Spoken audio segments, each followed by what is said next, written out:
How would you adjust to working for a new company. ये एक interview question है दोस्तों, जो कि आपसे इंटरव्यू में पूछा जा सकता है। अब इसका आंसर कैसे देना है?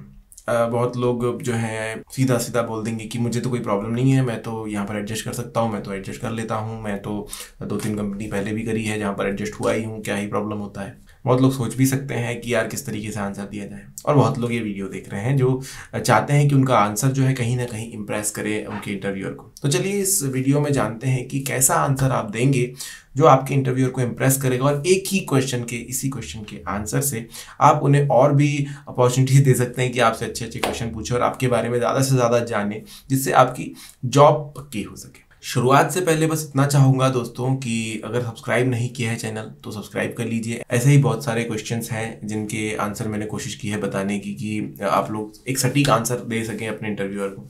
सबसे पहली बात दोस्तों, बिल्कुल आपको कन्विंस इस क्वेश्चन के लिए करना ही है अपने इंटरव्यूअर को कि आपको कोई प्रॉब्लम नहीं है और आप काफ़ी खुश हैं कि आप एक नए एनवायरनमेंट में आ रहे हैं, लोगों से एडजस्ट करना आप समझते हैं, अच्छा समझते हैं। बट ये क्वेश्चन पूछना थोड़ा सा डराने वाला भी हो सकता है ना, कि आप क्या हमारी कंपनी में एडजस्ट हो पाएंगे। थोड़ा सा डर लगता है यार, पहले तो हो गया था ये क्वेश्चन, फिर आ क्यों रहा है, हो तो इंसान हूँ, हो ही जाऊंगा एडजस्ट। तो एक पहले तो आप इस क्वेश्चन का पर्पस जानिए, इस क्वेश्चन का एक कारण जानिए क्यों पूछा जा रहा है आपसे, फिर हम आंसर्स पे चलेंगे। और आज आपको मैं बताऊंगा कि आंसर किस तरीके देने हैं। मैं कुछ सैंपल आंसर्स बताने वाला हूँ जिसमें आप रेफरेंस लेकर के चल सकते हैं आगे, और कि ये इस तरीके के आंसर देने हैं। सबसे पहला पर्पस जो है इस क्वेश्चन को पूछने का वो जानते हैं। हो सकता है आपका जो एम्प्लॉयर हो वो कंसर्न हो कि आप ये जो ट्रांजिशन, जो ट्रांसफर हो रहा है आपका पुरानी जॉब से नई जॉब में, उसको कैसे हैंडल कर पाएंगे। हो सकता है यार आपके इंटरव्यू में उन्होंने ये चीज़ पकड़ी हो कि आप एक इंट्रोवर्ट हैं, आप ज़्यादा किसी से मिलना जुलना घुलना मिलना नहीं कर सकते हैं, आप कम बोलने वाले इंसान हैं, आप ज़्यादा मिलनसार किस्म के नहीं हैं। हो सकता है आपके इंटरव्यू में आपसे बात करते हुए उन्हें ये चीज़ लगी हो, तो वो ये क्वेश्चन आपके सामने रख सकते हैं। या फिर हो सकता है पुरानी कंपनी और नई कंपनी के वर्क कल्चर में काफ़ी ज़्यादा डिफरेंस हो, जो कि उन्हें पता हो क्योंकि वो एक ऐसी पोजीशन पर है जहाँ पर उनकी तरह तरह की कंपनीज के बारे में जानकारी है। तो ये भी हो सकता है कि उनको उस बारे में जानकारी हो कि पुरानी कंपनी जो है आपकी काफ़ी डिफरेंट थी, अभी आप एक नए वर्क कल्चर में आ रहे हो, तो क्या आप हैंडल कर पाएंगे, इस थोड़ा प्रेशर आपके सामने रहेगा। तो यहाँ पर आपको उन्हें कन्विंस करना पड़ेगा कि नहीं मैं कर सकता हूँ, रिस्पॉन्सेस की तरफ आगे बढ़ेंगे। दूसरा पर्पस ये है दोस्तों कि वो एक्चुअली जानना चाहते हैं कि आप इस कंपनी कल्चर में कैसे ऐड हो सकते हैं। आप ऐड खुद तो होंगे साथ ही साथ, और आप ऐड अप क्या करेंगे अपने तरफ से। बहुत सारे ऐसे एम्प्लॉयज़ होते हैं जो आते ही मतलब एक हीरो बन जाते हैं, सबको खुश कर देते हैं, और उनका मतलब एक हर चीज़ में जो है जुड़ाव सा रहता है, हर चीज़ में उनका योगदान रहता है। कुछ भी नया फंक्शन हो रहा है या कुछ भी चीज़ें हो रही है, कोई एक्टिविटी हो रही है, उसमें बहुत ज़्यादा उनका योगदान रहता है। आते ही 15-20 दिनों में वो सबसे मिल चुके होते हैं, सब लोगों से खुश होते हैं, उनसे तो उनकी दोस्ती हो चुकी होती है। और बहुत सारे ऐसे एम्प्लॉयज़ होते हैं जो 1 महीने तो बात भी करने में डरते हैं, एक 1-1.5 महीने के बाद उनका एक आध कोई दोस्त बनता है जो कि उन्हें कंपनी के बारे में थोड़ा एक्सप्लेन करता है।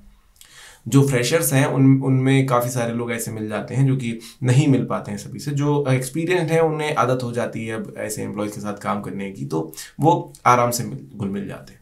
तो आपका एम्प्लॉयर जानना चाहता है, क्योंकि आपका हो सकता है उस कंपनी में बहुत ज़्यादा ज़रूरी हो कि आप लोगों से घुल मिल कर रहें, क्योंकि एक एम्प्लॉयर जानता है कि वो ट्रेनिंग जो देने वाले हैं वो शायद उतनी अच्छी नहीं होगी। उन्हें पता है कि यहाँ पर एक्चुअली आप तभी सीखेंगे जब आप अपने आसपास वालों से बातें करेंगे और उनसे धीरे धीरे एक एक चीज़ें आप सीखेंगे।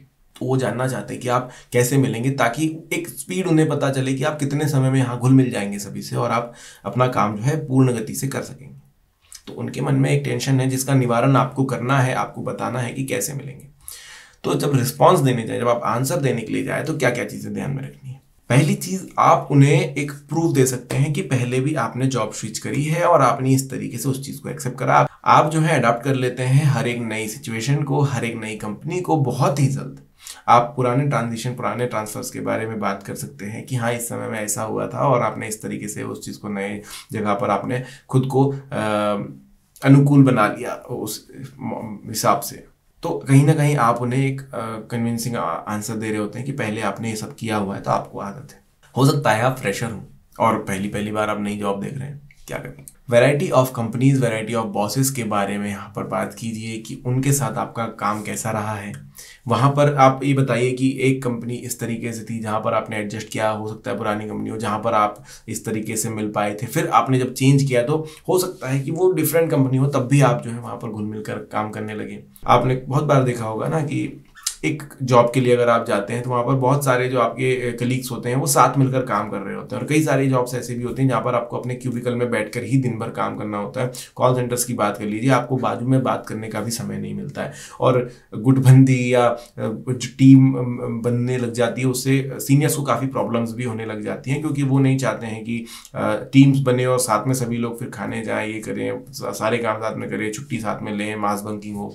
तो ऐसे अलग अलग एनवायरनमेंट होता है। कुछ कंपनीज में चाहते हैं कि इन सब की दोस्ती हो, कुछ कंपनी चाहते हैं कि ये लोग जो है इंडिविजुअली काम करें। तो आपने कैसे वो ट्रांजिशन झेला है, अगर आपके पास कोई ऐसा एक्सपीरियंस है तो आप बहुत अच्छे से यहाँ पर बता सकते हैं। आप यहाँ पर ये बता सकते हैं, अगर आपने एक ही कंपनी में जो काम किया है, राइट, तो आप यहाँ पर ये बता सकते हैं कि कैसे डिफरेंट डिफरेंट कोवर्कर्स आपके आए हैं। होता ऐसा तो नहीं हुआ होगा ना कि सभी जो आपने ज्वाइन किया तब से लेकर जब तक आपने छोड़ा सेम ही लोग रहे हैं हमेशा। कुछ लोग छोड़कर गए भी हो सकते हैं, कुछ नए भी आ सकते हैं।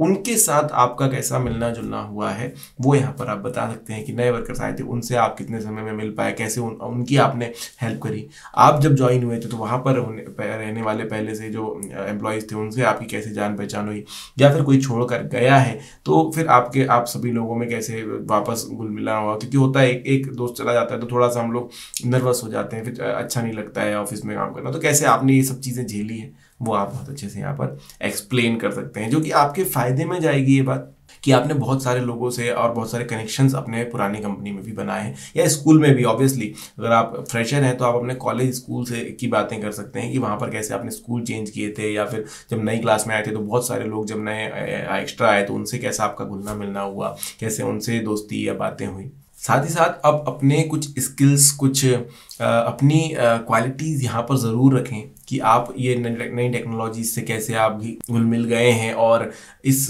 काम को लेकर के आप कितने ज़्यादा सजग हैं। अब कोशिश ये नहीं करनी कि बस आप घुल मिल जाते हैं, यही बताना है आप इस नए एनवायरनमेंट में कैसे घुल मिल जाएंगे, इस नई कंपनी में आप कैसे एडजस्ट करेंगे। वो सिर्फ लोगों पे डिपेंड नहीं करता है, वहाँ की मशीनों पे, वहाँ की टेक्नोलॉजी पे, वहाँ के काम पे भी डिपेंड करता है। तो आप यहाँ पर ज़रूर ये भी बताएं कि काम किस तरीके से आपको आता है, जो काम आप ये कंपनी कराने वाली है वो आप किस तरीके से उसे अपने अंदर ढालेंगे और कैसे उस चीज़ के लिए आप काम करेंगे। ये आपको ज़रूर शो करना। चलिए मैं आपको कुछ एक सैम्पल आंसर्स बताता हूँ जिसमें आपको और ज़्यादा क्लियर होगा। तो पहला आंसर लीजिए, coming to work for a new company certainly involves a lot of adjustments. However, I have always been able to adapt quickly to new work situations. A large part of this has to do with my ability to get along and communicate effectively with many people. For example, when I started my previous job, I introduced myself to my colleagues right away and felt confident asking them questions in my first couple of weeks when I was unsure of something. यहाँ पर आपने पहले तो उन्हें ensure कर दिया कि भाई मैं जो हूँ एडजस्ट कर लेता हूँ, आराम से मैं अडेप्ट करता हूँ नई नई टेक्नोलॉजीज़ को, नई नई चीज़ों को, नए नए लोगों को, नई नई कंपनी को। साथ ही साथ आप एक एग्जाम्पल भी दे रहे हैं कि कैसे आपने पुरानी किसी कंपनी में जब आप ज्वाइन हुए थे तो वहाँ पर आपने कितने जल्दी फ्रेंड्स बना लिए थे, लोगों से इंट्रोडक्शन कर लिया था, कैसे आप घुल मिल गए थे वहाँ पर, और फिर काम में भी आप अच्छे से लग गए थे। पहले 2 हफ्तों में ही आपने ये सारी चीज़ें अचीव कर ली थी, ये आपने बता दिया, जिससे उन्हें एक श्योरिटी मिल जाती कि आप जो है सही बंदे हैं, आप फटाक से यहाँ पर जुड़ जाएंगे और काम उनका जो है कभी भी लैक नहीं करेगा। सो ये इस तरीके के आंसर दीजिए, आपको आपके इंटरव्यू के लिए बेस्ट ऑफ लक। आज का वीडियो अगर आपको पसंद आया तो लाइक कीजिएगा, चैनल को सब्सक्राइब कीजिएगा और कमेंट सेक्शन में बताइएगा कि वीडियो कैसा लगा। धन्यवाद।